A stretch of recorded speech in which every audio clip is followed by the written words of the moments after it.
Churchill en parlait comme d'une énigme insaisissable, auréolée de mystère. Ce pays occupait 1/5 de la surface terrestre, s'étirait d'est en ouest sur près de la moitié du globe et allait du pôle Nord aux frontières de l'Inde. Presque 3 fois les États-Unis, plus de 22 millions de kilomètres carrés. Le soleil ne s'y couchait jamais. Quand il faisait nuit à l'ouest, dans la ville de Leningrad, qui vient de retrouver son nom d'avant la Révolution, Saint-Pétersbourg, le jour se levait sur les frontières est, sur les terres glacées du détroit de Bering, à 110 km de l'Alaska, où la température passe de 35 degrés en été à -35 en hiver. Ce pays gigantesque a été pendant 70 ans l'union des républiques socialistes soviétiques, une immense terre de contrastes et de conquêtes. Le sous-sol renfermait d'importants gisements d'or, d'argent, de cuivre, de fer, d'étain, de soufre, de magnésium.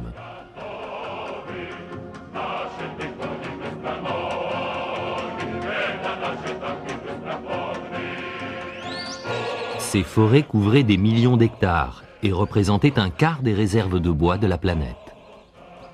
On trouvait de la houille et une des plus importantes réserves de pétrole du monde.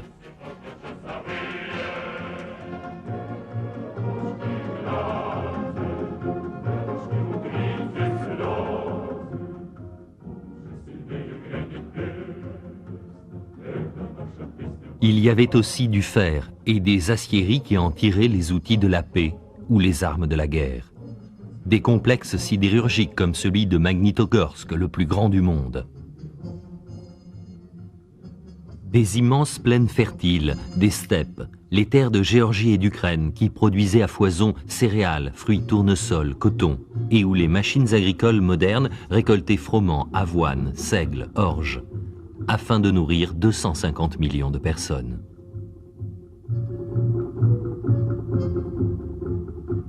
Des troupeaux qui rivalisaient avec ceux du Texas.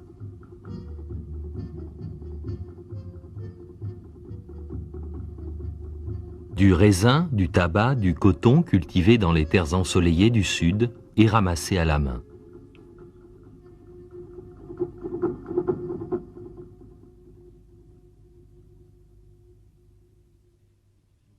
C'était un pays très religieux, mais le gouvernement soviétique prônait l'athéisme et avait remplacé un dieu à l'image de l'homme par des hommes pareils à des dieux.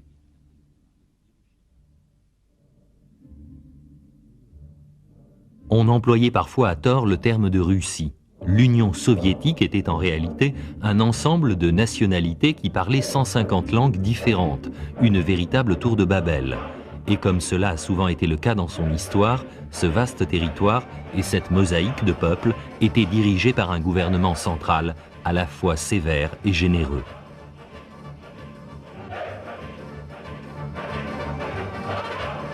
Les Russes, descendants des premiers colons, représentaient la moitié des Soviétiques. Mais l'Union soviétique avait été constituée en dépit des frontières nationales et historiques.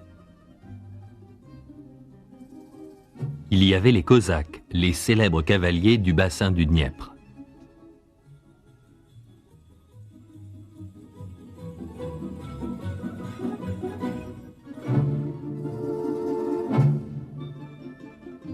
Au sud-ouest, les Ukrainiens, dont les terres étaient auparavant le grenier de l'Union soviétique et qui ont maintenant formé un État autonome.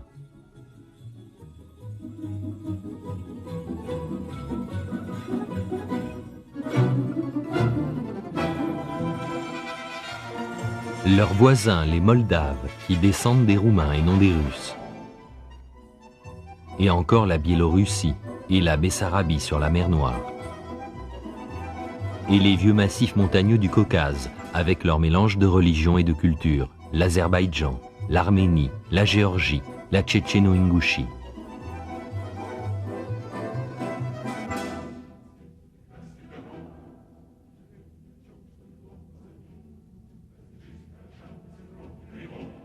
Le grand désert du Turkestan, l'Ouzbékistan, peuplé de musulmans aux frontières du Pakistan et de l'Afghanistan.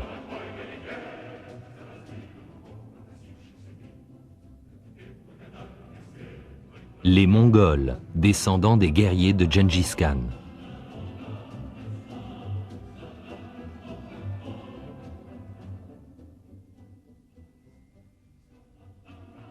les Turco-Tatars, les Bouriates et les Yakoutes, bien au-delà de l'Oural. Et enfin les peuples du Nord, les chasseurs de Carélie, les Lapons, les Lettons, les Lituaniens, les Estoniens.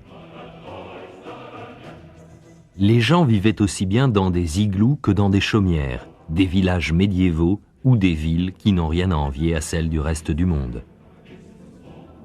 Moscou, par exemple, avec sa forteresse, le Kremlin, siège du pouvoir. Ou Saint-Pétersbourg, avec ses canaux et son ambiance européenne. La diversité culturelle et artistique reflète bien l'histoire complexe de la Russie. Pendant 10 siècles, ces nations et ces peuples se sont unis, séparés, réunis. On attribue au prince Rjurik, venu de Scandinavie, la première union russe en 862.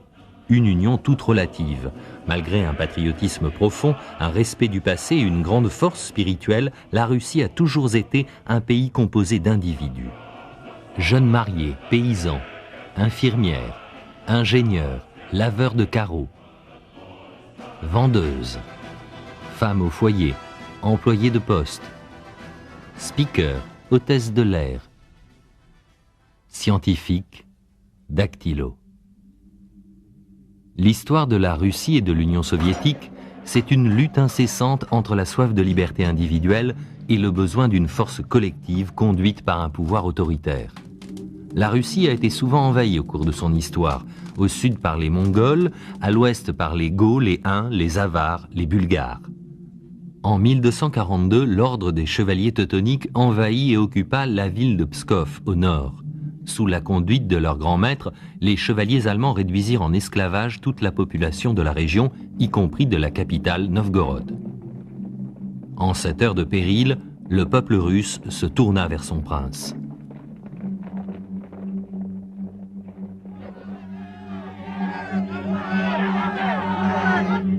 C'était Alexandre Nevski.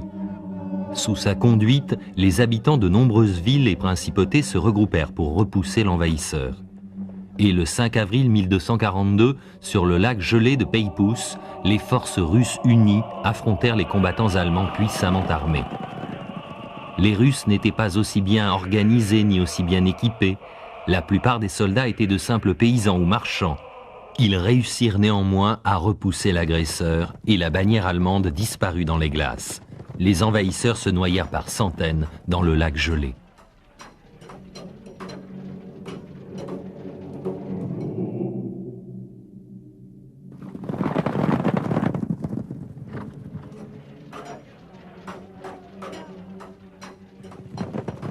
Nevski dit aux Russes, « Celui qui frappe par l'épée périra par l'épée. » Après lui vint le temps des tsars. Le tsar Ivan III libéra son pays du joug mongol. Son petit-fils devint un grand prince de Moscovie en 1533. Suite à ses conquêtes et à son autorité, ce prince reçut un surnom signifiant qu'il était à la fois redoutable et féroce. Par la suite, il devint soupçonneux, voire même criminel. On l'appela Ivan le Terrible.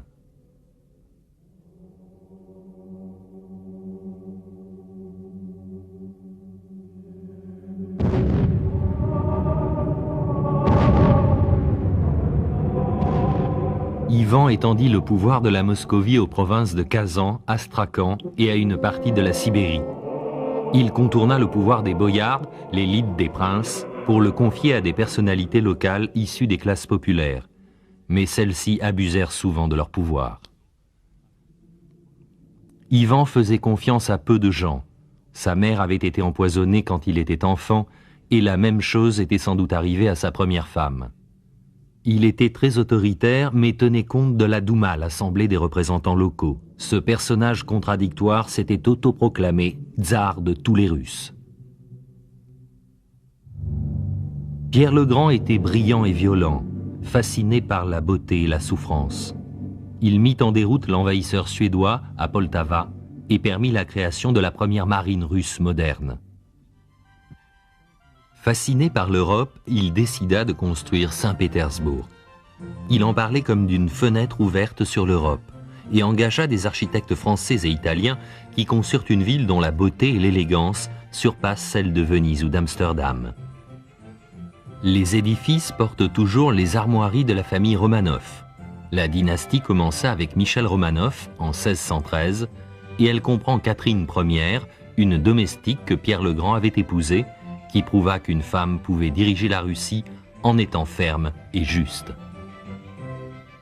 Catherine II la Grande, d'origine germanique, fut une des impératrices russes les plus respectées.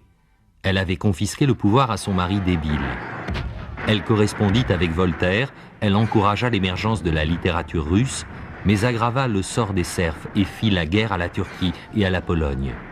Elle annexa la Crimée, mais les conflits entre le gouvernement russe et la population locale, puis l'intervention de la Turquie, de l'Angleterre et de la France, menèrent à la sanglante guerre de Crimée de 1854.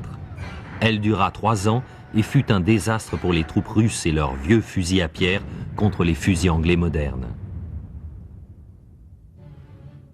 En 1807, après avoir perdu contre Napoléon la bataille de Friedland, le tsar Alexandre Ier signa un traité de paix sur un radeau amarré à Tilsit. L'empereur français appréciait le tsar et avait même songé à épouser sa sœur pour former une alliance.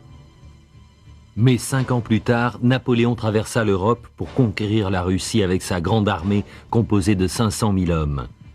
Ils traversèrent tout le continent, mus par la soif de pouvoir inextinguible de l'empereur français.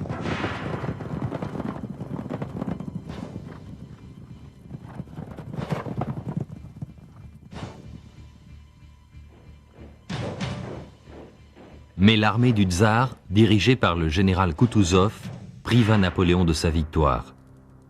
Moscou fut incendié. On pratiqua la politique de la terre brûlée, ne laissant rien que son immense armée pût voler ou manger. Mais bien des guerres et des révoltes allaient ensanglanter le siècle d'histoire à venir.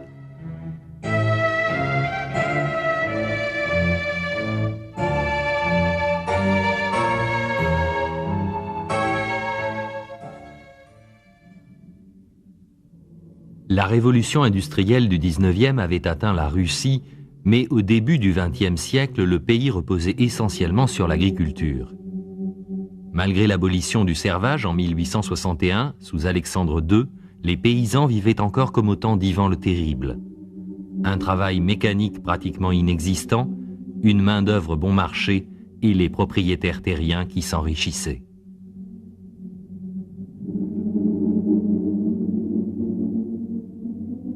L'expansionnisme de l'Allemagne impériale entraîna de nouveau la Russie dans une guerre.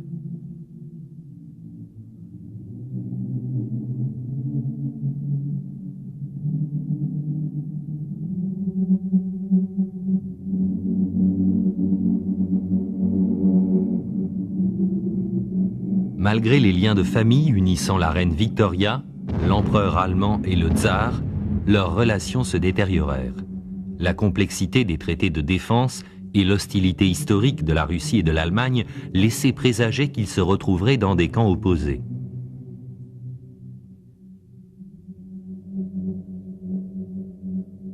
Pour affaiblir le pouvoir du tsar, les Allemands soutenaient le révolutionnaire Vladimir Ilitch Ulyanov, dit Lénine.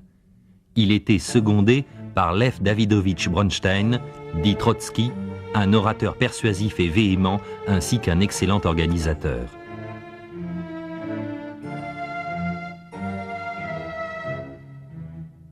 La Russie était en état de siège, à l'intérieur comme à l'extérieur, et Lénine avait sa propre interprétation des œuvres de Marx et Engels, et particulièrement du Capital. Selon Marx, dans les pays industriels, la classe ouvrière allait se soulever contre les patrons capitalistes et créer le communisme. Mais selon lui, une pareille révolution ne pouvait se produire en Russie insuffisamment industrialisée. Lénine, lui, plaçait ses espoirs de révolution dans la paysannerie. En décembre 1916, un complot de militaires et de nobles décida d'assassiner Raspoutine afin d'affranchir le tsar de son influence et de sauver le trône. Mais cela ne servit à rien. Les grèves spontanées et les manifestations d'opposition continuèrent. Nicolas II abdiqua. En février 1917, après une révolution peu sanglante, la Douma se réunit et un gouvernement provisoire démocratique fut constitué.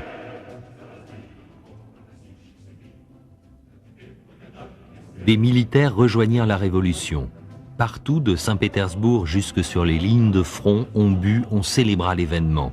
Le peuple était libre. La guerre allait bientôt s'arrêter. Ce serait la fin des puissants, de la police secrète, des privations.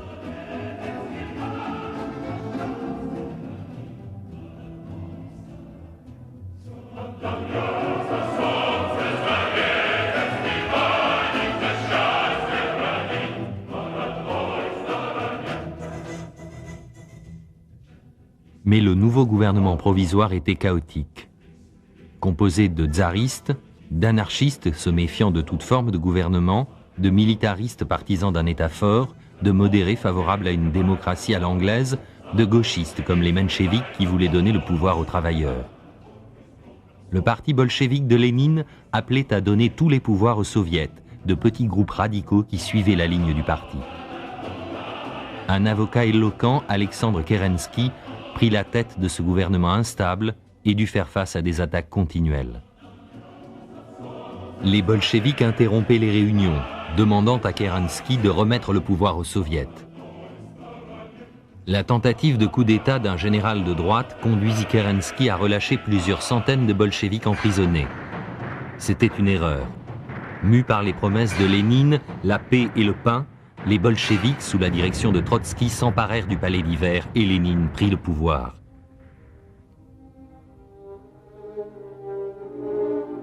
En russe, bolchevique signifie majoritaire. Ce n'était alors pas le cas. Lénine savait que son parti ne pouvait pas gagner des élections libres. Leurs résultats auraient été beaucoup plus nuancés. Pour faire de sa révolution une réalité, Lénine ne pouvait tolérer ni compromis ni divergence. 41 millions de personnes votèrent lors des premières élections nationales de l'histoire russe, mais les bolcheviks ne recueillirent qu'un quart des suffrages. La nouvelle assemblée se réunit, vota contre les propositions bolcheviques et proclama une république démocratique et indépendante. Le lendemain, l'assemblée était encerclée par l'armée. Une autre figure sortait de l'ombre, Joseph Staline. Lénine et ses partisans craignaient toujours le retour du tsar Nicolas ou d'un héritier. Pour mettre un terme à la dynastie Romanov, Nicolas, Alexandra et leurs enfants furent exécutés. Leurs corps furent jetés dans un puits et brûlés à la chaux vive. Le bruit courut que la princesse Anastasia avait échappé à l'assassinat, mais non, les Romanov n'existaient plus.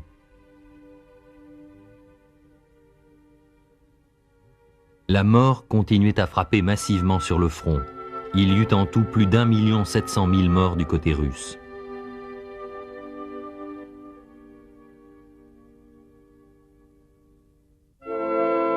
Le gouvernement allemand avait soutenu Lénine, lui fournissant de l'argent pour ses brochures, ses affiches, ses journaux.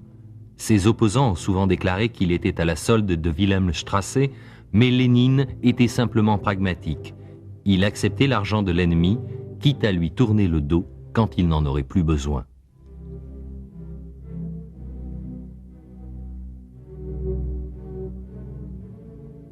Sa femme, Krupskaya, partageait son engagement et elle vécut avec Lénine l'exil en Sibérie. Le peuple payait un lourd tribut à la guerre civile. Des bolcheviks sabotèrent des trains de ravitaillement destinés aux Russes blancs. À la demande de l'armée blanche, un corps expéditionnaire américain occupa la Sibérie. Le gouvernement soviétique n'allait jamais oublier cette invasion américaine, même si aucun coup de feu n'avait été tiré.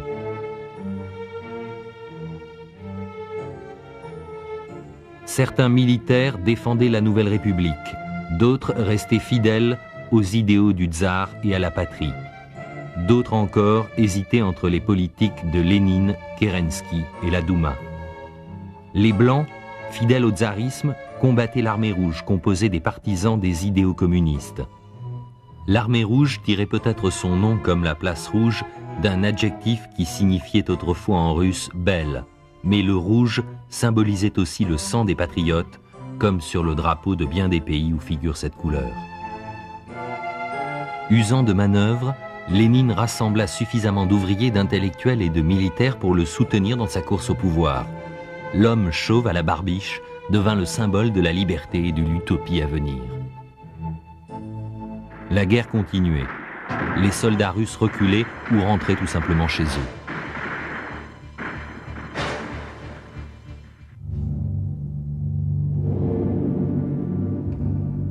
Connaissant l'importance de l'antisémitisme en Russie, Trotsky, qui était juif, avait offert à Lénine de se retirer.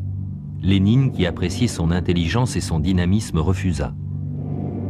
À Brest-Litovsk, Trotsky négocia avec les Allemands un traité draconien. La Russie perdait les pays baltes, l'Ukraine, la Finlande et une partie du Caucase. Mais elle n'était pas en position de discuter. Lénine voulait signer la paix avec les Allemands et arrêter la guerre afin de renforcer son influence sur un gouvernement fragile.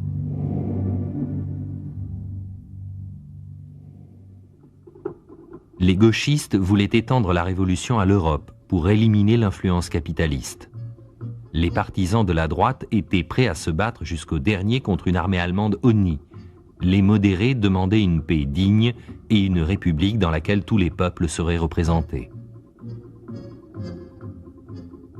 Moscou devint capitale, mettant une distance entre Saint-Pétersbourg, la tsariste, et les rêves d'avenir socialiste.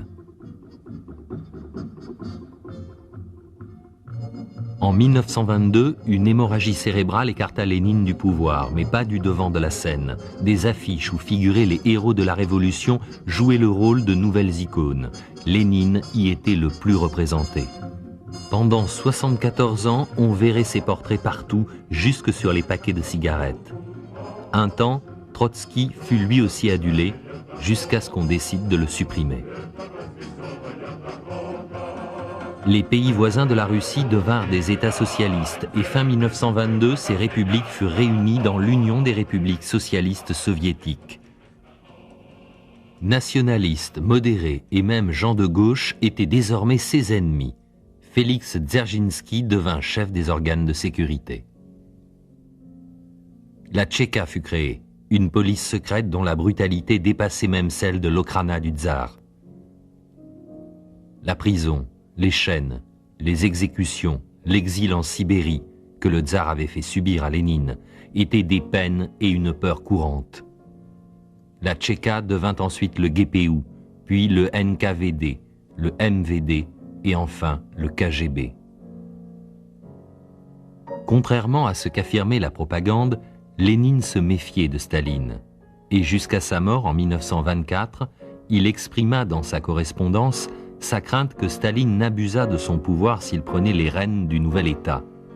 Mais Staline était un grand manipulateur, et alors que le pays pleurait ses morts, lui rassemblait ses fidèles pour éliminer ses rivaux.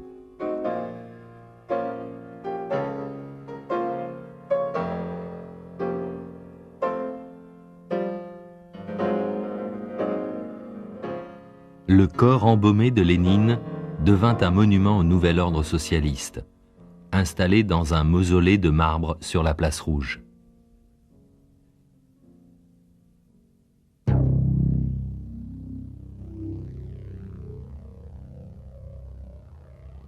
Trotsky était en désaccord avec Staline, son ministre Molotov et le chef de la police secrète Beria.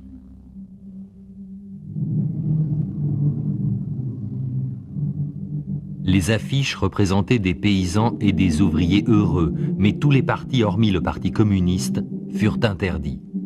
Toutes les décisions devaient être revues à la lumière de la pensée de Lénine dans l'interprétation qu'en faisait Joseph Staline. Staline invoquait sans cesse le nom de Lénine. Pourtant, il perdait de vue les idéaux de la Révolution, devenant un tsar communiste. Les contestataires, devenus des ennemis de l'État, étaient écartés du pouvoir, emprisonnés ou exécutés. Staline décida que son pays devait être débarrassé des opposants, y compris des premiers révolutionnaires comme Zinoviev, Kamenev ou Trotsky. Trotsky fut écarté. On réécrivit l'histoire pour occulter son rôle dans la Révolution, jusqu'aux photographies qui furent retouchées pour l'éliminer de la mémoire russe. Staline lui ordonna de quitter le pays. Pour soutenir le communisme et combattre Staline, Trotsky voyagea en Turquie, en France, en Norvège, puis au Mexique, où il finit par s'installer dans une propriété gardée. En 1940, un agent de Staline fit irruption dans son bureau et l'assassina à coups de pique dans le crâne. Purge politique, faux procès, assassinat, Les Occidentaux voyaient le Kremlin comme un palais mystérieux où régnait le mal et la conspiration. En réalité, c'était le cœur et le cerveau de l'URSS. Ces murailles abritent la cathédrale de la Dormition, où les tsars étaient couronnés, celle de l'archange Michel, où furent enterrés les tsars, et le Grand Palais, édifié au début du 19e, et refait pour abriter le Soviet suprême, le Soviet des nationalités, des musées et des bureaux. Le Kremlin tout entier relate la saga de l'histoire russe.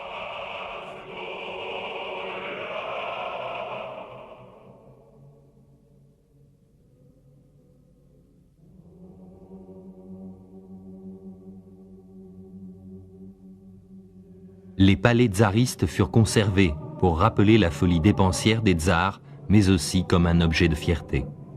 L'écrivain Maxime Gorky disait « Cette beauté témoigne de la grandeur de l'âme humaine. C'est notre histoire, notre fierté, le sol dans lequel s'enracinera notre nouvel art national. »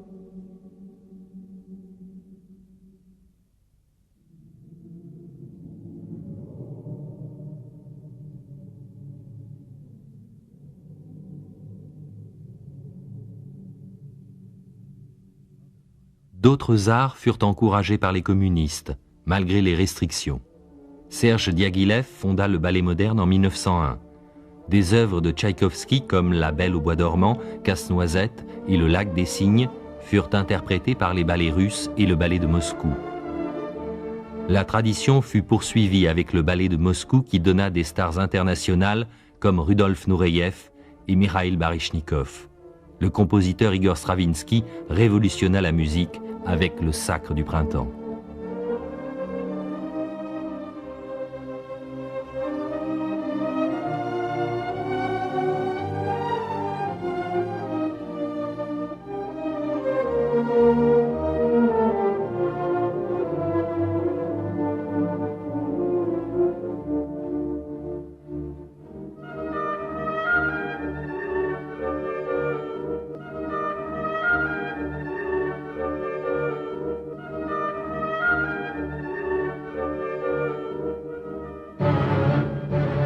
Les plans quinquennaux de Staline des années 20 et 30 engendrèrent des réalisations techniques où utilité et splendeur se rejoignaient, par exemple pour le métro des grandes villes.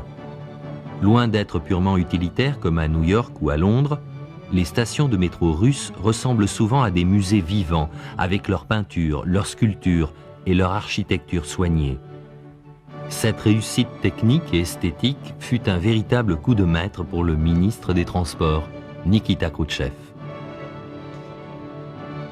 En 1927, moins de 10% des membres du Parti communiste avaient reçu une éducation supérieure et les paysans illettrés étaient légion.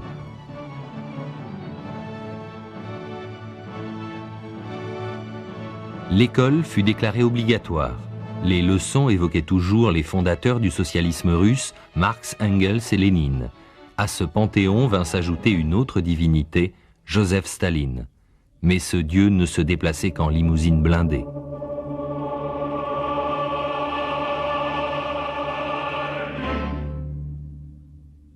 En 1928, Staline lança l'industrialisation du pays. Un plan quinquennal assigna des normes irréalisables, mais qui stimulèrent une population épuisée par la guerre. De gigantesques centrales hydroélectriques furent construites. Les syndicats furent interdits. On ordonna aux ouvriers d'augmenter leur production de 100%. La production de pétrole et d'acier augmenta effectivement, mais resta très en deçà des prévisions. On trichait. La production réelle restait identique ou baissait, mais sur le papier, les normes étaient atteintes.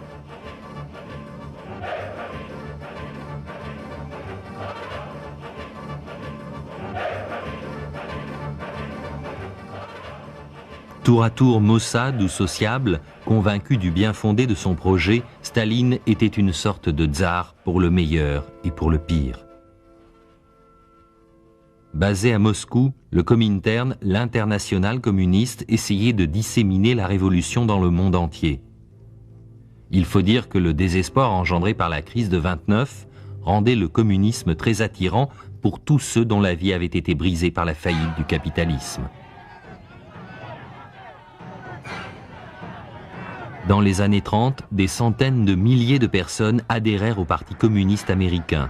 Mais dès que certaines réformes furent adoptées, comme celle de l'aide sociale, le nombre d'adhérents chuta. Dans les années 50, il ne comptait plus que quelques irréductibles.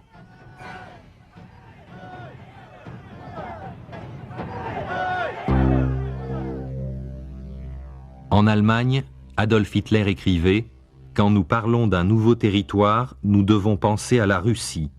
Le destin lui-même nous montre la voie. » Hitler joua sur la fierté allemande pour provoquer la guerre, une revanche à l'humiliation de 1918, et appliqua le nazisme, un régime dictatorial fondé sur la fierté nationale, l'antisémitisme et bien sûr l'anticommunisme.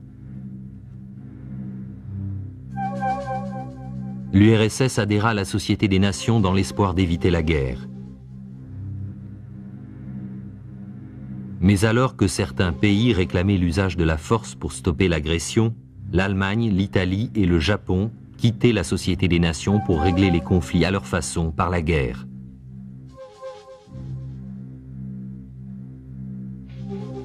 En 1939, Staline choqua nombre de ses partisans sincères en signant un traité de non-agression avec l'Allemagne.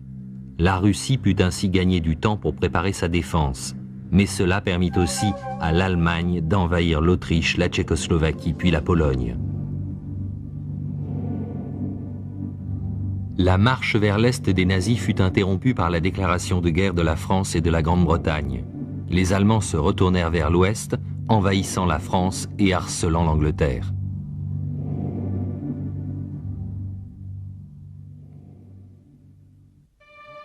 L'état-major d'Hitler se servait de la peur du communisme pour faire sa propagande.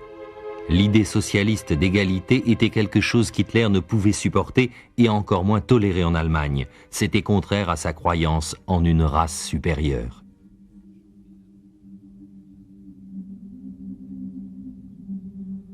Les ennemis traditionnels de la Russie, la Hongrie, la Roumanie, la Bulgarie et la Yougoslavie, s'allièrent bientôt à l'Allemagne.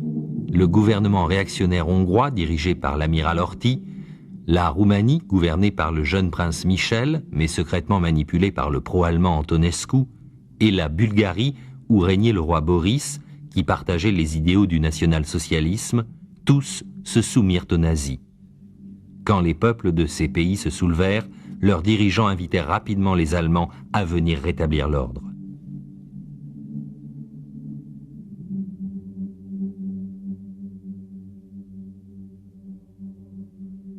Le temps pressait pour Staline. L'URSS était entourée d'ennemis à l'ouest et craignait le Japon à l'est. Les usines toutes neuves, destinées à construire les outils de la paix, allaient devoir fabriquer les armes de la guerre.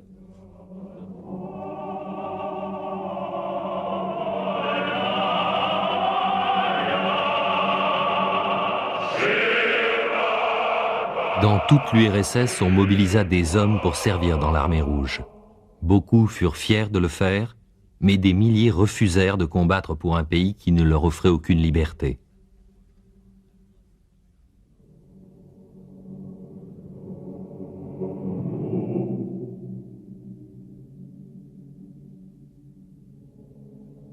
Le front nazi s'étendait de la mer Noire à la Finlande et à la côte de la Baltique. Lors de la guerre éclair, les armes allemandes avaient prouvé leur supériorité sur celles de tous les autres pays, la Pologne, la Tchécoslovaquie, la France. La machine nazie semblait impossible à arrêter.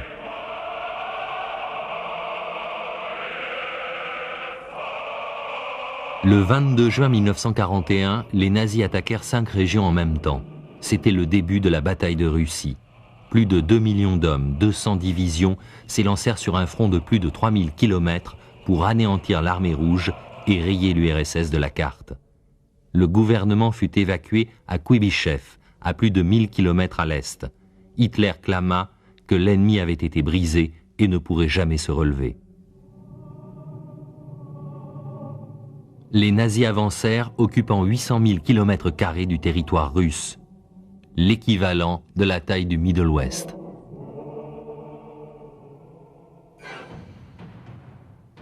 La vieille politique de la terre brûlée priva les troupes allemandes affamées de nourriture et d'approvisionnement. Les immenses plaines russes faisaient obstacle aux troupes qui approchaient et les anciennes cités devinrent de véritables champs de bataille.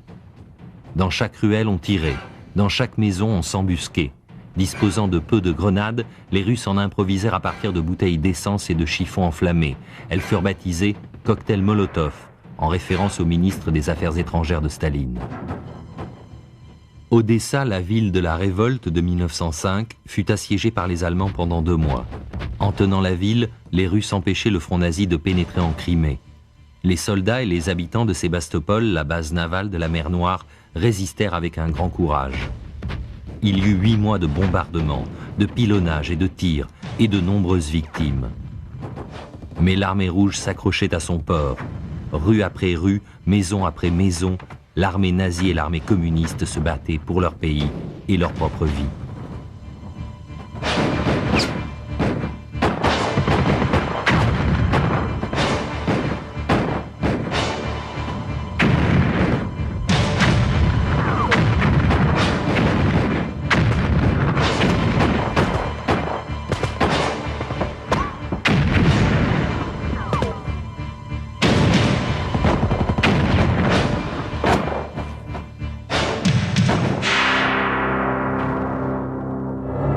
L'armée rouge donnait une leçon de vulnérabilité à l'invincible armée de la race supérieure. Des millions d'Allemands périrent.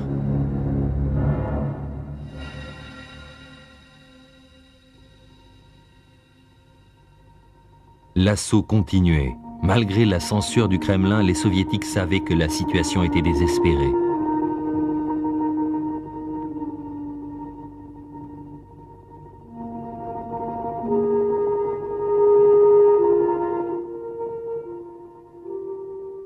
Ce n'est pas une guerre ordinaire, c'est celle du peuple russe tout entier, et pas seulement pour éliminer le danger qui nous menace.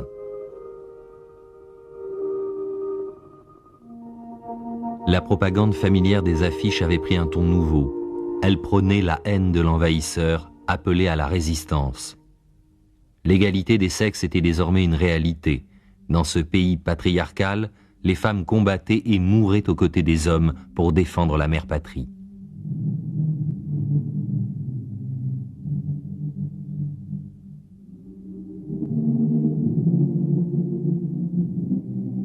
Quand elle battait en retraite, l'armée rouge emportait tout ce qu'elle pouvait, nourriture, véhicules, matériel, le reste était détruit. La grande centrale hydroélectrique d'Ukraine, fierté de Staline, fournissait beaucoup d'énergie, ce qui aurait pu faciliter la conquête nazie. On choisit de la détruire plutôt que de l'abandonner aux Allemands.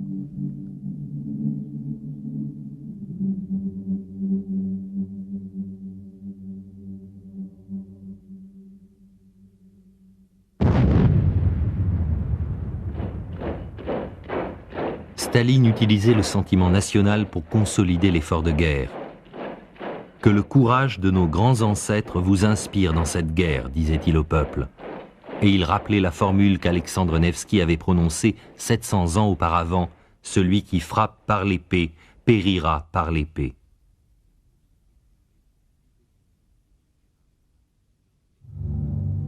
Le rude hiver russe fut à nouveau un obstacle à l'envahisseur.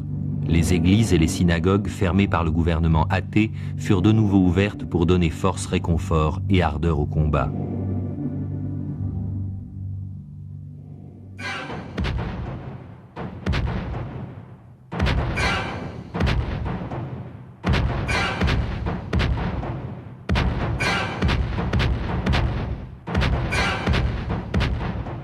Les civils devinrent de véritables guérilleros, sabotant les camps nazis, détruisant les voies ferrées, montant des embuscades.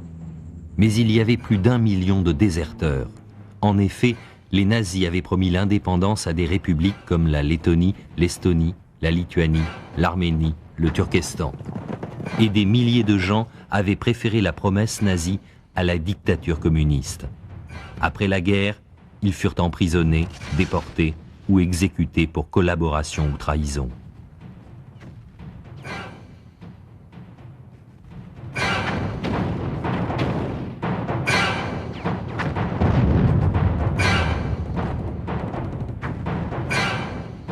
Les victimes étaient innombrables. Toute une génération d'hommes fut anéantie pendant cette guerre, le second conflit mondial en moins de 25 ans. À nouveau, il arrivait aux survivants d'envier les morts.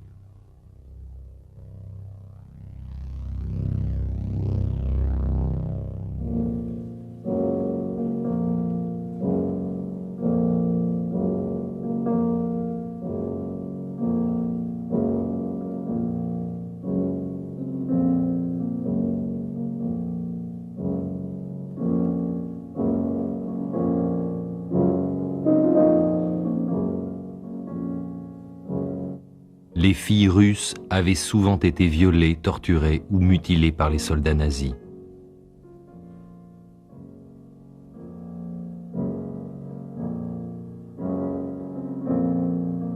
La réaction des Russes fut violente. Les collaborateurs furent capturés et pendus. Et pour certains, cette vengeance restait encore trop douce.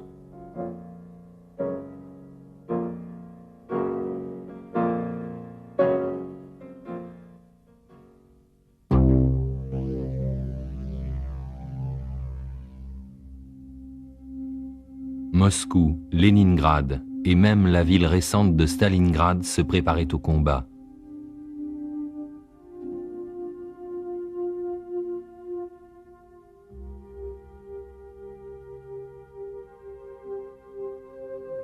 Les enfants participaient eux aussi.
L'hiver rigoureux, un blocus total et des bombardements constants décimèrent les habitants de Leningrad et Stalingrad. Les gens mouraient de froid dans les rues ou se terraient dans leurs chambres gelées. Enfin, une voie de ravitaillement fut ouverte et le siège fut rompu. La vie recommença dans les villes encerclées.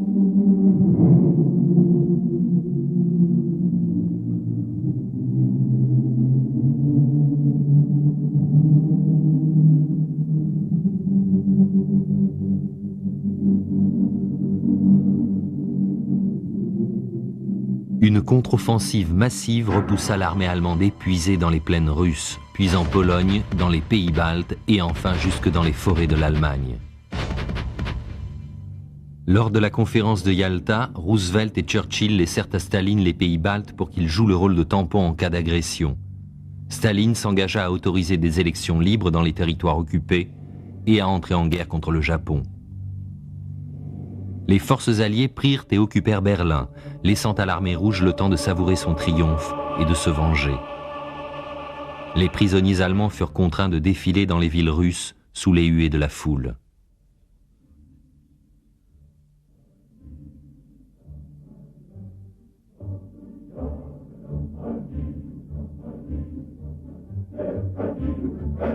La victoire suscita une fierté et une joie méritées. En Russie, on ne parle pas simplement de la Deuxième Guerre mondiale, mais de la Grande Guerre patriotique. Bien que sa stratégie ait coûté la vie à des millions de ses compatriotes, Staline fut acclamé comme le sauveur de son pays. Des monuments à la mémoire des millions de victimes furent érigés dans tout le pays. La tradition voulait que les jeunes mariés s'y arrêtent pour leur rendre hommage. Les habitants de l'Union soviétique pouvaient enfin souffler et se tourner vers l'avenir.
4 ans après les États-Unis, l'Union soviétique fit exploser sa première bombe atomique. Le communisme dominait l'Europe de l'Est et le rideau de fer inquiétait les puissances occidentales. Le peuple reconstruisait les villes détruites par 4 ans de guerre. Staline, désormais vieilli, voulait un pays aussi moderne que ceux de l'Ouest, sans les inconvénients que cela supposait, comme la libre expression. Beaucoup de femmes travaillaient dans des domaines habituellement réservés aux hommes, non seulement pour des raisons d'égalité, mais aussi parce que la population masculine avait été décimée. Le portrait de Staline flottait toujours au-dessus du pays en chantier, l'œil inquisiteur. L'industrie était propriété de l'État, entièrement dirigée par celui-ci. Sans avantages financiers en perspective, les ouvriers étaient peu motivés et les normes imposées par Moscou les incitaient essentiellement à tricher et à travailler le moins possible.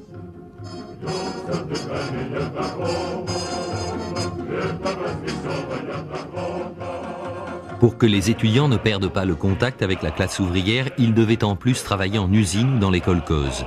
Ils y apprenaient le plus souvent à s'enivrer dès le matin. La consommation de vodka était ahurissante, en moyenne une 15aine de litres par an et par personne. L'alcool était responsable des 2/3 des accidents de la route. Le niveau de vie augmentait, les portraits de Lénine étaient encore omniprésents, comme pour rappeler à quel point la vie s'était améliorée depuis les tsars.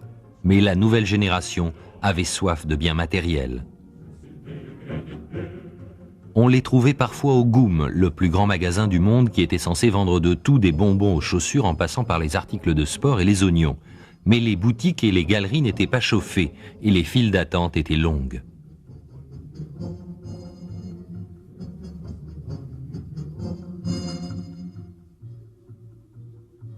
Dans tous les commerces, on comptait sur des bouliers. Les machines à calculer et les caisses enregistreuses étaient pratiquement inconnues. Dans les restaurants, les pourboires étaient interdits. Cela aurait été la marque d'une distinction sociale impensable dans une société sans classe. Sous Staline, l'armée était une des rares exceptions à la pauvreté. Une carrière militaire signifiait toujours un meilleur logement, un meilleur salaire et des chances d'avancement inexistantes dans le civil. En 1945, le Japon avait capitulé devant les Alliés. Mais l'Union soviétique ne lui déclara la guerre qu'après le bombardement d'Hiroshima. La Corée avait été divisée le long du 38e parallèle. Les Alliés et les soldats soviétiques l'occupaient ensemble. Jusqu'en 1949, la partie nord était communiste et la partie sud avait un régime fascisant. Quand les troupes étrangères quittèrent le pays, les deux parties se séparèrent officiellement, chacun des gouvernements prétendant être le seul légitime. Le 25 juin 1950, l'armée du Nord envahit le Sud. L'Union soviétique restait prudente. Elle vendait à la Corée du Nord des armes et du matériel, envoyait des conseillers, des techniciens, des pilotes, mais sans que l'armée rouge participe directement au conflit. Le gouvernement de Corée du Sud se tourna vers les États-Unis, puis vers l'ONU. L'URSS avait participé à la fondation des Nations Unies en 1944. En tant que membre permanent du Conseil de sécurité, un vote condamnant la Corée du Nord équivalait à trahir un allié communiste. Voter contre la condamnation, c'était approuver la guerre. La délégation soviétique ne fut pas présente lors du vote. La guerre de Corée continuait, mais l'URSS gardait une certaine distance. Les troupes de l'ONU repoussèrent les Coréens du Nord jusqu'aux frontières de la Chine communiste. Mais une contre-attaque chinoise chassa de nouveau les Alliés vers le sud. En 1953, l'équilibre était exactement le même qu'au début en 1950. Les avions à réaction survolaient la Corée, la bombardaient, faisaient des missions de reconnaissance, des combats aériens, les premiers de ce type. L'Union soviétique fournissait des MiG à la Corée du Nord, des avions très maniables qui se perfectionnèrent au cours du temps. Les ingénieurs russes travaillèrent pendant des décennies sur le MiG, jusqu'à ce qu'il égale et même en certains points dépasse les avions de combat américains.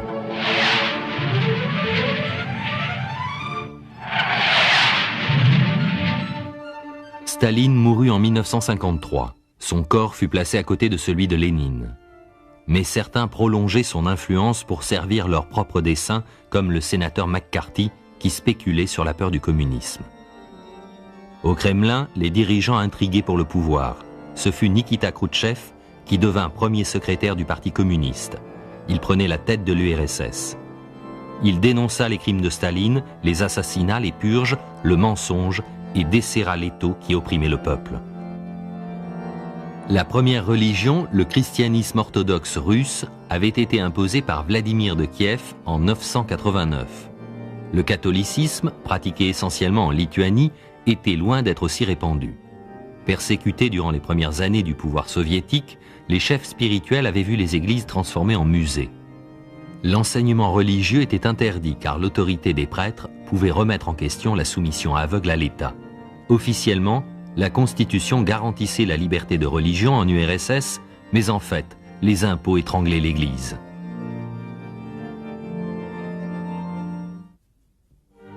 La Chine de Mao modela son État sur le modèle léniniste. Allié de l'URSS au début des années 50, Mao considéra les réformes de Khrouchtchev comme une trahison du léninisme. En 1958, Mao condamna l'URSS, l'accusant d'être contre-révolutionnaire. Mais celle-ci n'avait pas renoncé à son influence sur les pays voisins. En juin 1956, des manifestations en Pologne furent réprimées avec l'aide des troupes soviétiques. Khrouchtchev se rendit à Varsovie pour trouver un compromis pacifique.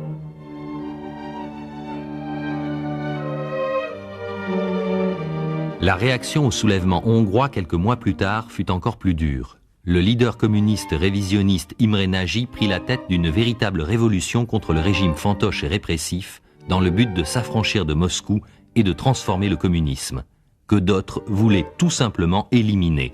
Les dirigeants du Kremlin décidèrent de maintenir la paix par la force. La répression du peuple hongrois suscita partout l'indignation, jusqu'en Union soviétique. Il y eut des grèves, des protestations, et le parti vit chuter son nombre d'adhérents comme jamais depuis la Deuxième Guerre mondiale. Mais les Hongrois ne purent résister à l'armée rouge.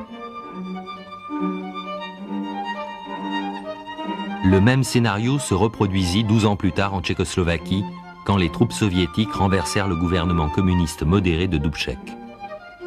Dans les écoles soviétiques, tout était justifié de façon idéologique. L'armée rouge était le libérateur et combattait les forces du mal capitaliste. Dans les études, l'accent était mis sur les disciplines scientifiques. L'éducation était gratuite, mais la compétition difficile. Les étudiants qui rataient leurs examens se retrouvaient à des postes bien loin de leurs espérances et de leurs rêves. Ils cherchaient donc à être les meilleurs. Les ouvrages occidentaux étaient essentiellement techniques, tout ce qui avait un contenu politique était censuré ou interdit. Deux grands journaux, La Pravda, c'est-à-dire la vérité, et les Izvestia, les nouvelles. Les Russes disaient en plaisantant « Il n'y a pas de nouvelles dans la vérité et pas de vérité dans les nouvelles ». Mais les journaux clandestins abordaient des thèmes interdits dans la presse officielle.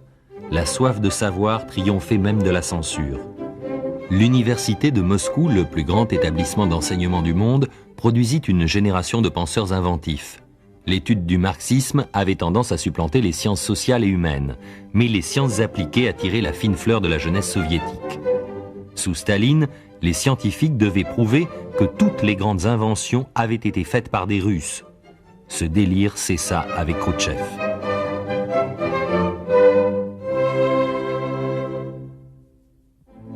De grands progrès furent accomplis dans la théorie de l'atome, la chimie, la métallurgie et en électronique où les découvertes furent appliquées à l'industrie et à la défense. Une des réalisations soviétiques les plus spectaculaires fut Spoutnik. Après 1945, les soviétiques comme les alliés utilisèrent les scientifiques allemands prisonniers pour travailler sur leurs propres programmes spatiaux. Les V2, les fusées allemandes porteuses d'explosifs, donnèrent le coup d'envoi aux fusées à propulsion. Des deux côtés du rideau de fer, les scientifiques rivalisaient pour être les premiers dans l'espace. Le programme américain fut marqué par une série d'échecs.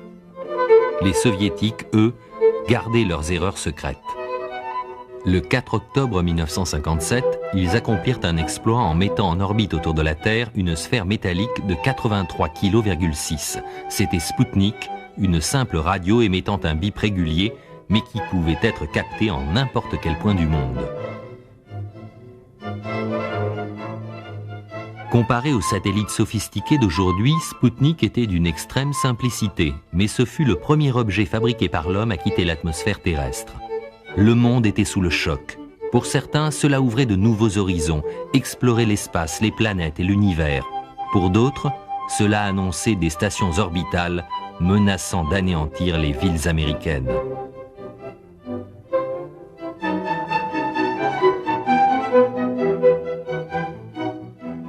Le 3 novembre, l'URSS continuait avec Spoutnik 2 et Laïka, l'un des chiens envoyés dans l'espace. Les scientifiques mesuraient les modifications de son rythme cardiaque et de sa respiration pour mettre au point les premiers vols spatiaux habités. En fait, l'astronautique existait avant même la révolution russe. L'un de ses premiers théoriciens fut Konstantin Tsiolkovsky, né en 1857 et mort en 1935.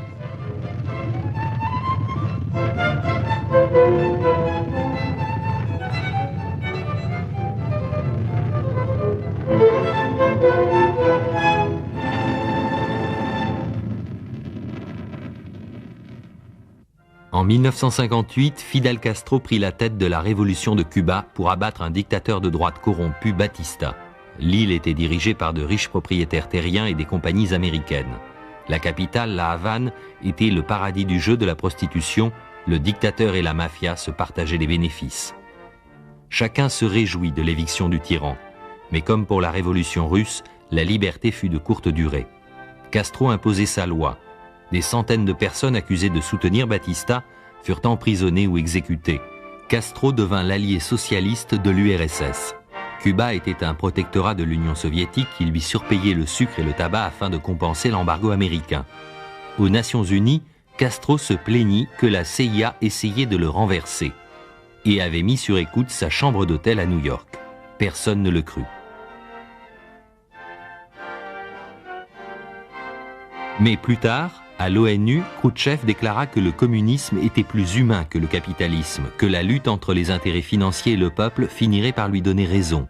Ce faisant, il prononça la phrase « Nous vous enterrerons », qui fut perçue comme une menace. Cuba ne se trouvant qu'à 180 km des côtes américaines, la guerre semblait toute proche.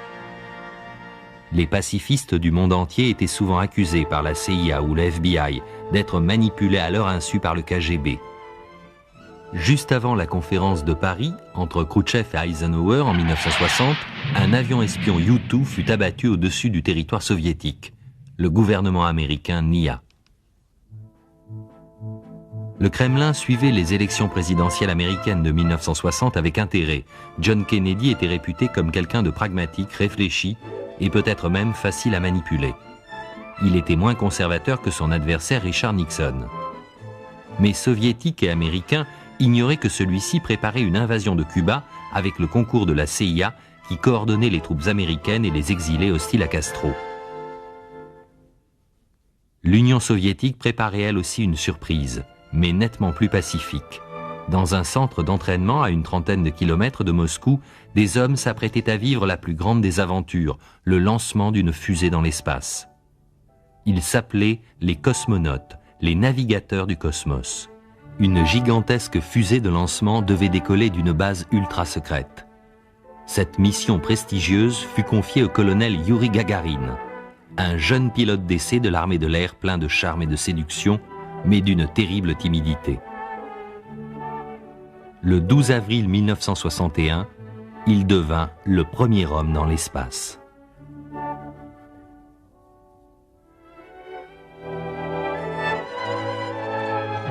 Gagarine était un pur produit de l'Union soviétique, né le 9 mars 1934 dans un kolkhoze près de Smolensk, à l'ouest de Moscou.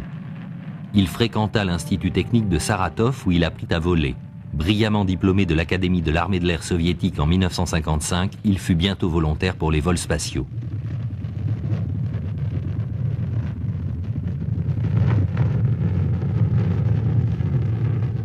Les chercheurs de la Cité de l'Espace près de Moscou étaient reliés par radio avec la capsule du jeune cosmonaute de 27 ans. Le lancement avait été gardé secret, de peur qu'un accident ne survienne et ne discrédite l'URSS sur la scène internationale. La capsule Vostok 1 effectua une orbite autour de la Terre, un exploit que les Américains ne purent réaliser qu'en février 1962 avec les 3 révolutions de l'astronaute John Glenn. La capsule de Gagarine atterrit dans un désert de l'URSS. Le risque était plus grand que lorsqu'on se posait en mer, solution retenue par la NASA, mais il était plus facile de garder les vols secrets. Les Soviétiques célébrèrent leurs héros. Une fois encore, l'URSS dépassait les États-Unis dans le domaine spatial. Ce fut un triomphe mondial. Malheureusement, Gagarine trouva la mort à 34 ans en 1968. Son avion s'écrasa près de Moscou lors d'un vol de routine. Le programme spatial soviétique continua toutefois à collectionner les records. Premier vol inhabité vers la Lune en 1957, premier vol en duo, Nikolaev et Popovitch, première femme dans l'espace, Valentina Tereshkova, première station orbitale. Ces images d'avenir illustraient même les affiches de propagande omniprésentes. Les cosmonautes, objets de fierté nationale, étaient invités lors des plus grandes cérémonies officielles. Nikita Khrouchtchev déclara que l'URSS avait atteint le socialisme et que l'étape suivante était le communisme. En fait, c'était le capitalisme, même sous une forme limitée, qui avait permis à l'économie de progresser. Le gouvernement avait autorisé les paysans à travailler leur propre lopin et à vendre les produits au marché privé. Avec seulement 3% des terres, ils fournissaient 25% de la production agricole, la preuve qu'un profit personnel incitait les gens à travailler plus. Mais les idées communistes de Lénine étaient intouchables. Comme pour couper encore plus nettement avec le passé, Khrouchtchev fit retirer du mausolée le corps de Staline. Il fut enterré dans le cimetière du Kremlin. Quelle que soit la situation économique ou internationale, les loisirs des Soviétiques restaient généralement les mêmes. Les ballets et les opéras du Bolchoï étaient appréciés par des gens de tous les âges, de tous les milieux.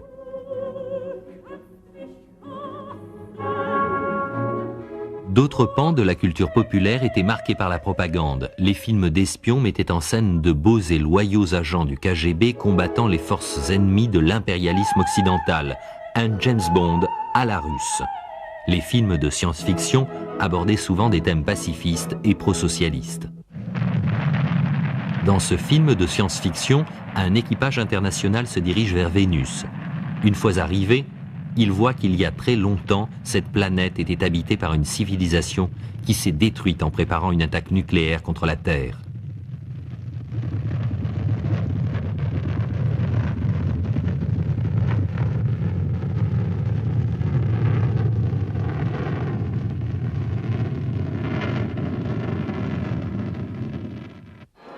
Le football, l'athlétisme, l'haltérophilie et la santé physique avaient une grande importance pour les Russes. Pendant des années, les athlètes soviétiques remportèrent de nombreuses médailles olympiques. À l'inverse de l'Occident, ces athlètes étaient totalement pris en charge par l'État et entraînés depuis le plus jeune âge.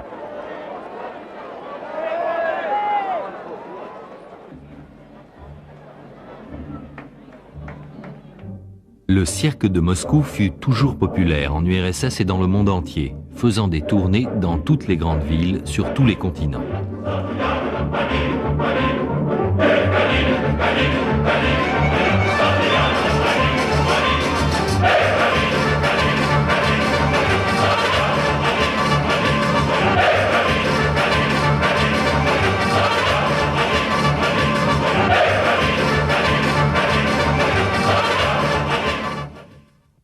La ville de Berlin, divisée après la Deuxième Guerre mondiale, se trouvait au cœur de l'Allemagne de l'Est.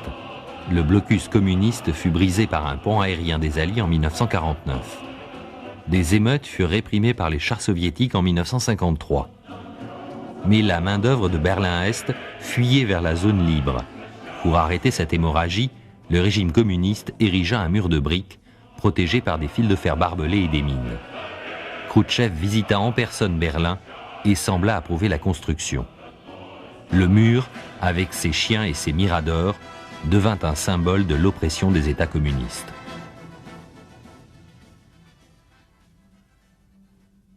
Le président Kennedy avait hérité du projet catastrophique de la CIA visant à envahir Cuba en 1961. Le débarquement de la baie des Cochons fut repoussé par la petite armée de Castro et Kennedy refusa d'engager une intervention à grande échelle. En octobre 1962, il récolta les fruits de cette invasion ratée. l'Union soviétique fournit à Cuba des missiles nucléaires longue portée destinés à dissuader d'éventuelles invasions américaines. Mais cela signifiait aussi que Castro pouvait frapper le premier n'importe quel pays d'Amérique centrale ou du Nord. Le ministre soviétique des Affaires étrangères, Andrei Gromyko, niait la présence de ces fusées à Cuba.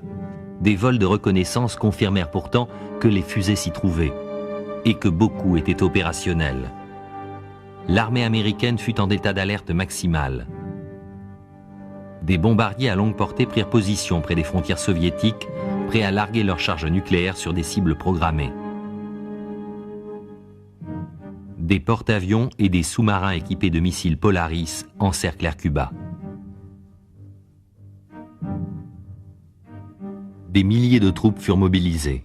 Les bases de Floride se préparaient à une offensive. Les probabilités d'une attaque cubaine étaient bien sûr quasiment nulles, mais le moindre faux mouvement de part ou d'autre pouvait déclencher la guerre totale. Khrouchtchev avait misé sur le fait que les fusées ne susciteraient aucune réaction américaine, que les capitalistes comme Kennedy étaient faciles à intimider. Le blocus empêcha que d'autres missiles soient débarqués. Les faucons du Pentagone incitaient Kennedy à attaquer Cuba. Khrouchtchev répondit personnellement que les missiles allaient être retirés. Mais les partisans de la ligne dure du Kremlin le poussèrent à changer d'avis. Les missiles resteraient. Kennedy et ses conseillers eurent l'heureuse idée de ne publier que sa première note. À 2 pas de la catastrophe, les 2 pays reculèrent. Kennedy et Khrouchtchev s'étaient rencontrés à Vienne l'année précédente. Le leader soviétique avait trouvé le président américain falot et mou, mais il pensait sincèrement que le choix était la coexistence pacifique ou la guerre totale. Finalement, un traité interdit les essais nucléaires dans l'atmosphère, le premier pas d'une réduction dans la course à l'armement.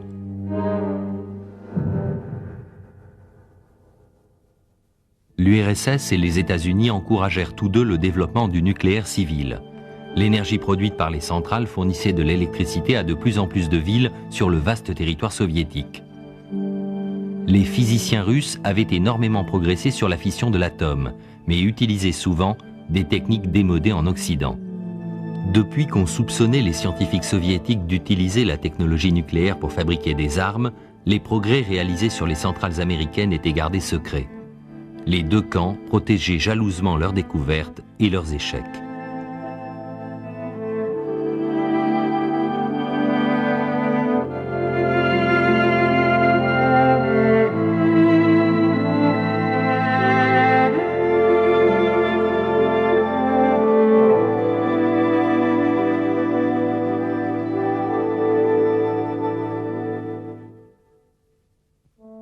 Kennedy était fier du résultat de ses négociations avec l'URSS, mais chez lui, on l'accusait d'être à la solde des communistes.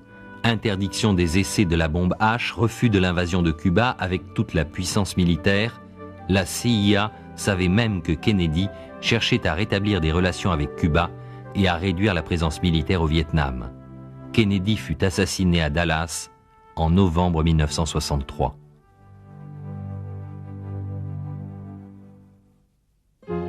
Khrouchtchev était lui aussi fier de ce qu'il avait fait, surtout dans l'industrie et l'agriculture.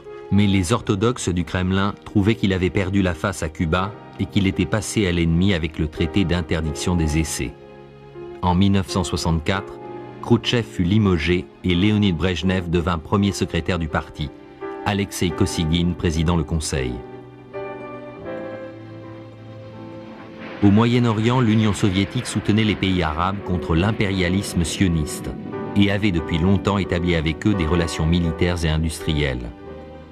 En 1960, par exemple, les soviétiques aidèrent le président égyptien Gamal Nasser à construire le barrage d'Assouan. Mais lors de la guerre de 6 jours, en 1967, les avions et les tanks de fabrication soviétique pilotés par les Égyptiens ne réussirent pas à contrer les soldats israéliens armés par les Américains.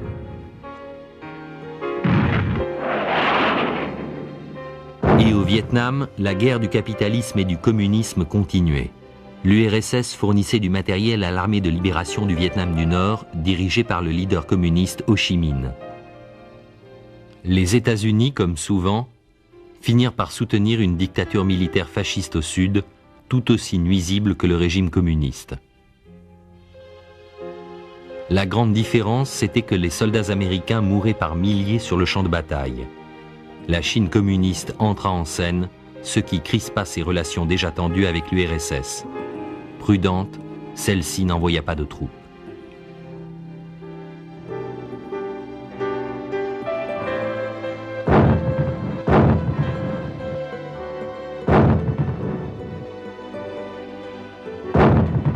L'écrivain Alexandre Solzhenitsyn, lauréat du prix Nobel, révéla au monde entier l'horreur des camps staliniens avec l'archipel du Goulag. Il connut le succès. En décembre 1979, l'armée soviétique envahit l'Afghanistan pour venir en aide à un jeune régime communiste, comme jadis en Tchécoslovaquie et en Hongrie. On dit aux soldats qu'ils combattaient des agents de la CIA, mais en fait c'étaient des moudjahidines afghans. La guerre continuait et des milliers de soldats désillusionnés y laissaient la vie. L'Afghanistan fut leur Vietnam et le président Carter changea d'avis sur le pacifisme soviétique.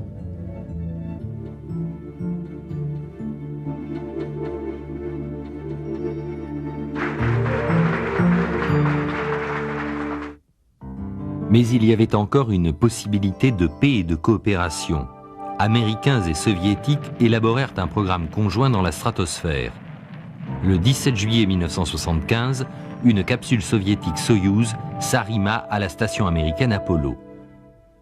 Les 3 astronautes serrèrent la main des 2 cosmonautes et pendant 2 jours, l'équipage international mena conjointement des expériences scientifiques et astronomiques.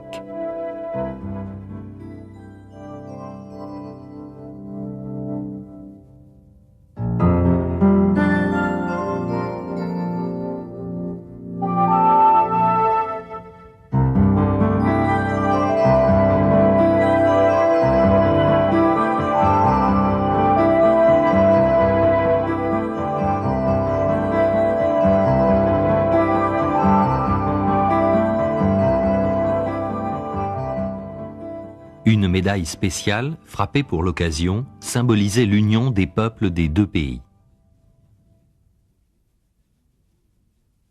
Les relations entre les chefs d'État américains et soviétiques ont toujours paru cordiales, mais ni l'un ni l'autre ne contrôlait totalement les industries militaires qui prospèrent en inventant toujours de nouvelles armes.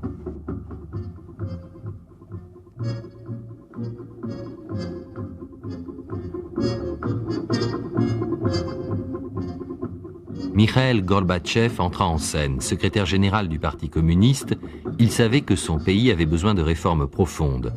Sa femme Raïssa et lui devinrent connus dans le monde entier. Il réduisit le budget de la défense, ce qui déplut aux militaires. Et il lança une politique de transparence, la glasnost. La censure avait pratiquement disparu. Boris Eltsine, un bon vivant qui ne mâchait pas ses mots, accompagna Gorbatchev lors de sa montée au pouvoir. Celui-ci rencontra Ronald Reagan à Genève en 1985. Sous l'influence conjuguée du leader soviétique et de sa femme Nancy, Reagan révisa ses préjugés sur l'URSS.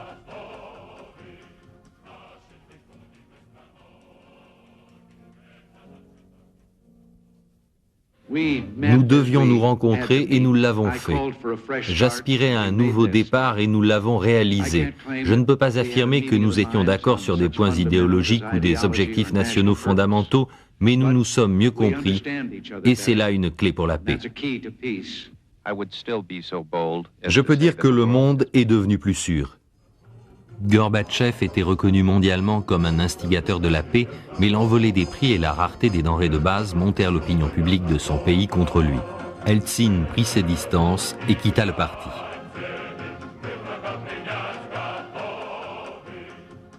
L'influence occidentale se répandit. Russes, Géorgiens, Ukrainiens, tous étaient lassés de ce système qui offrait si peu de biens matériels, de ce gouvernement qui ne les représentait pas. Bien que Gorbatchev ait initié la perestroïka, les citoyens soviétiques étaient plus intéressés par leur propre sort que par la situation internationale.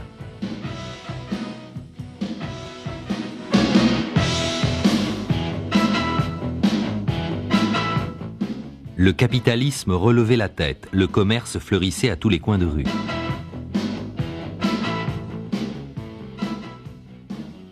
Les jeunes se mirent au rock'n'roll. Comme leurs homologues occidentaux, les rockers russes chantaient l'amour, la mort et la révolte. La musique, les films, les livres et la télé montrant la vie occidentale effacèrent nombre de différences existant entre les jeunes de la Russie et ceux de l'Ouest. Les salles de billard et les planches à roulettes firent leur apparition. Et les étudiants avouaient aux étrangers qu'après leurs examens, ils s'empressaient d'oublier tout ce qu'ils avaient appris sur Lénine. Jadis, le gouvernement central avait tenté d'effacer toutes les cultures nationales. Mais l'Arménie, la Géorgie, les pays baltes et les républiques d'Asie centrale s'accrochaient à leurs traditions. Et aujourd'hui, les boîtes de nuit proposaient des adaptations d'un folklore séculaire.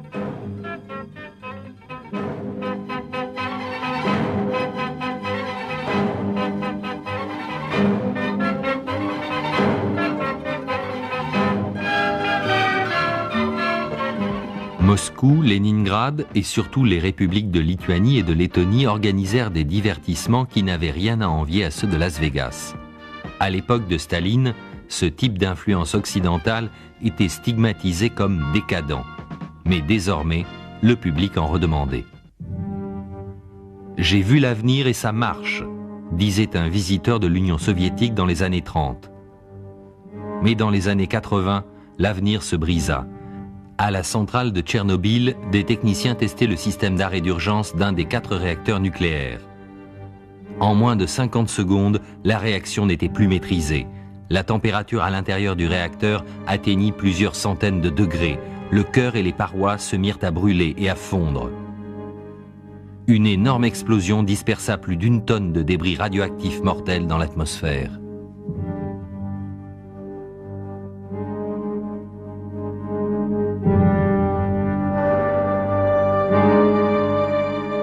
Parmi les décombres du réacteur, la matière en fusion continuait à brûler et à siffler implacablement. L'armée rouge, qui avait longtemps attendu de combattre des envahisseurs humains, dut affronter un ennemi invisible.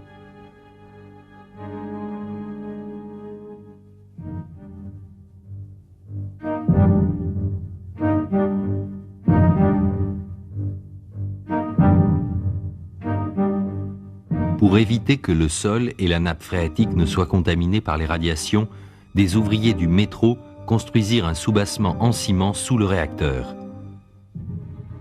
Le contrôle de l'information aggrava la situation. Les responsables de la centrale perdirent un temps précieux avant d'admettre qu'il y avait un problème. Les autorités locales hésitèrent à alerter le pouvoir central par crainte des conséquences. Les volontaires civils et militaires qui travaillaient dans le bâtiment réacteur endommagé n'y séjournaient que 15 minutes afin de prévenir les risques d'irradiation.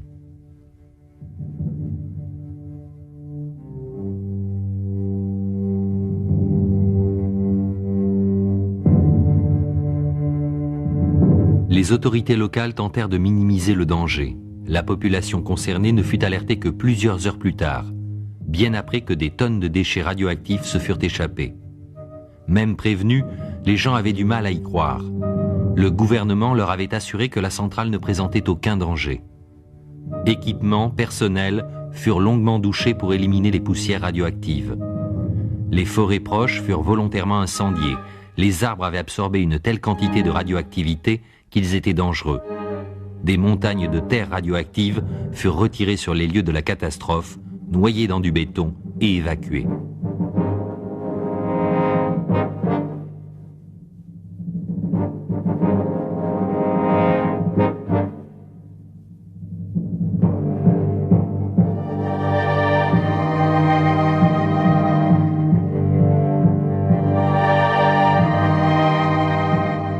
Le caméraman ukrainien qui filma les premiers moments savait ce qu'il risquait, mais estimait que le monde devait savoir. Contaminé, il mourut 1 an plus tard. Les poussières radioactives dépassèrent les frontières soviétiques, gagnant la Finlande, la Suède et même la Suisse. En Pologne, on fit prendre de l'iode aux enfants pour prévenir les cancers de la thyroïde. Dans le Grand Nord, la faune et la flore furent irradiées.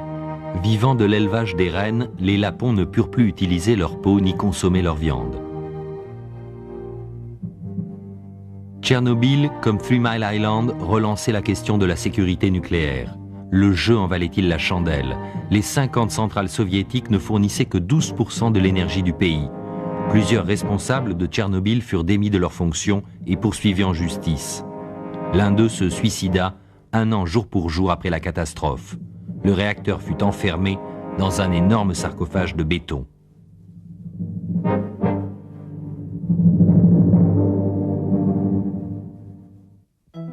Gorbatchev retira ses troupes d'Afghanistan. Cette tentative finit aussi mal que la présence américaine au Vietnam.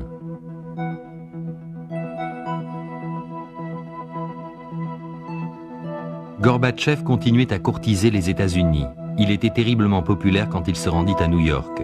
Mais sa volonté de réduire la course à l'armement fut contrariée par le projet démesuré de Ronald Reagan, qui mettait en œuvre une nouvelle génération d'armes très coûteuses dans l'espace. C'était l'initiative de défense stratégique ou la guerre des étoiles. Ce bouclier théorique, au coût faramineux, était censé intercepter les missiles et promettait de relancer la course à l'armement nucléaire.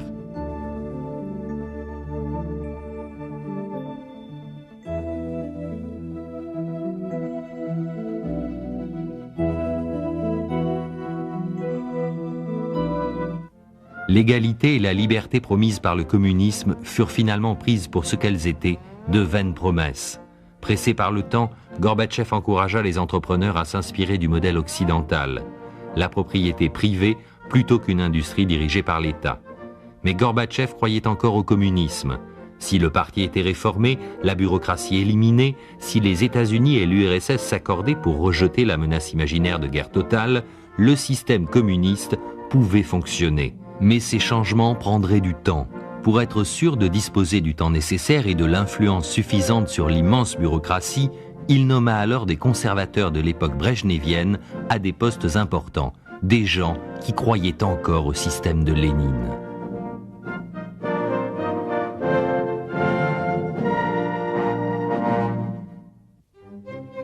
C'est en Allemagne que s'amorça la chute. Le mur de Berlin tomba, ouvrant la voie à la réunification des deux Allemagnes après 40 ans de séparation.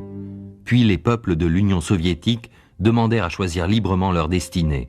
Au Kremlin, les dirigeants de toute tendance hésitaient. Un changement trop grand et trop rapide engendrerait le chaos.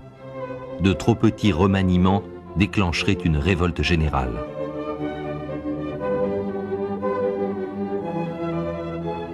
Gorbatchev comptait sur la confiance qu'il pensait inspirer, mais que tous ne lui accordaient pas.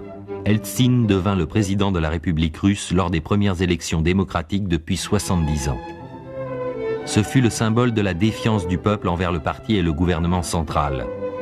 Les conservateurs craignaient que le nouveau pouvoir ne suscite un élan incontrôlable qui aboutirait à la division de l'Union en pays indépendants. Les émeutes des pays baltes apportèrent de l'eau au moulin des réactionnaires, disant que plus personne ne maîtrisait la situation. Un pouvoir ferme devait être rétabli, même au détriment des libertés individuelles. En l'espace de 2 ans, 4 millions de personnes quittèrent le Parti communiste.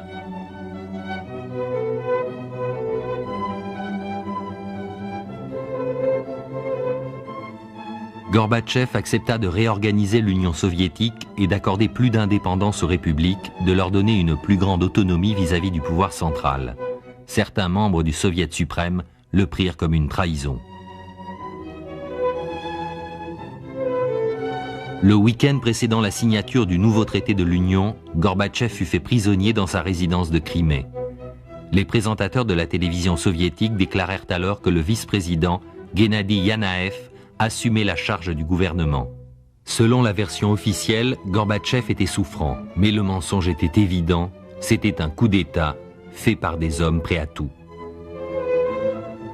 Baklanov, premier vice-président du Conseil de défense, Kryotchkov, président du KGB, Pavlov, premier ministre, Pougo, ministre de l'Intérieur, et Yazov, ministre de la Défense.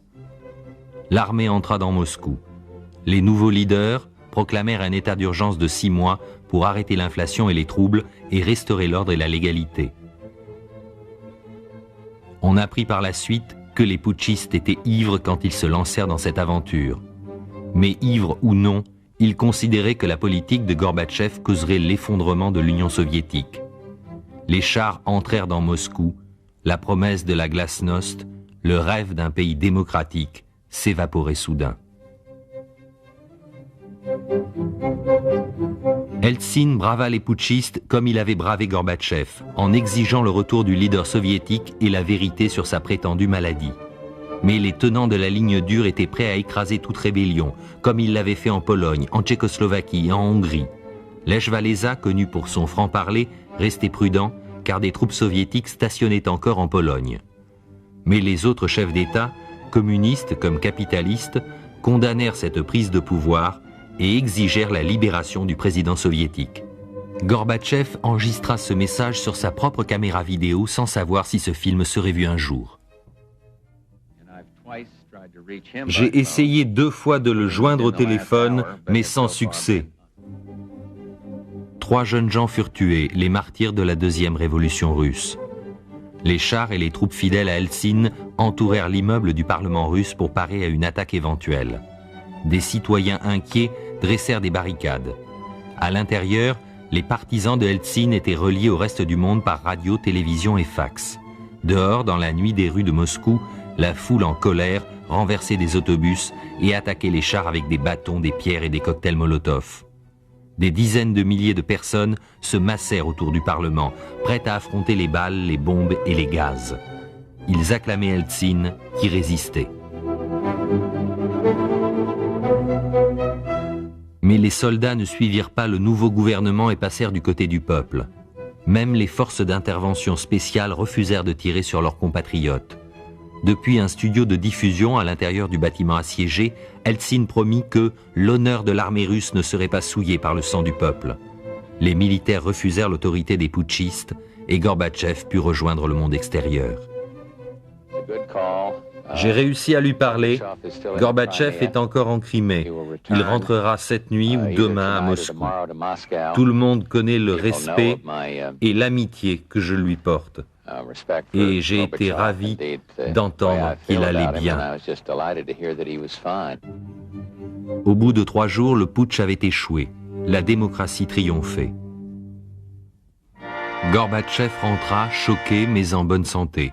L'ordre régnait de nouveau, mais le pouvoir soviétique était irrémédiablement ébranlé. Il était trop tard. Le marteau et la faucille, qui symbolisaient les paysans et les ouvriers, furent remplacés par le drapeau tricolore russe d'avant la Révolution et par les drapeaux des républiques, Géorgie, Ukraine, Moldavie, Estonie, Lituanie. La statue de Félix Dzerzhinsky, le fondateur de la Tchéka, fut enlevée, ainsi que des monuments à la gloire de Lénine. C'était une sorte de répétition sinistre de la Révolution de 1917.